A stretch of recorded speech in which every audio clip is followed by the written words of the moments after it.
Bienvenue à la taillanderie, donc un site magnifique, comme vous pouvez l'apercevoir, on est niché au fond d'une petite vallée, hein, la vallée du Lison. L'eau va être très importante dans le secteur, c'est ce qui va permettre de faire tourner les moulins, les scieries et les taillanderies. Fabrique d'outils taillants, on avait besoin d'outils pour transformer le bois, transformer la terre, donc on avait beaucoup de taillanderies, on avait du métal.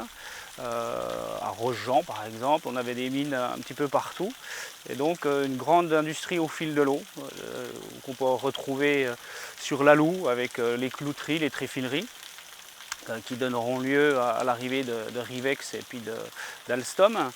Et donc ici c'est un site très spécial puisqu'il n'a pas été changé depuis 1890. La famille Philibert va exploiter ce lieu de 1865 à 1969 avec le cours d'eau l'Archange qui va entraîner ces grandes roues de 5 mètres de diamètre pour faire taper des gros marteaux qu'on appelle des martinets.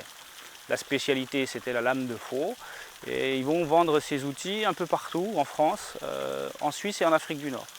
Et tout ce patrimoine va disparaître dans les années 50, 60, sauf ici. C'est un privé qui rachète et grâce à ces envies de conservation, on a aujourd'hui un lieu unique au monde. Derrière moi, il y a des soufflets, tout en bois. C'est magnifique. Pendant la visite, vous découvrirez tout ça en mouvement. On retrouve ici quelques lames de faux. Ils en fabriquaient une centaine de différentes. Des faux pour gaucher, des faux pour droitier, des faux de débroussaillage, des faux pour les foins, hein, comme celle-ci, et les plus grandes pour les moissons. C'est la période des moissons, donc on faisait tout à la main à l'époque, hein, pas à la moissonneuse.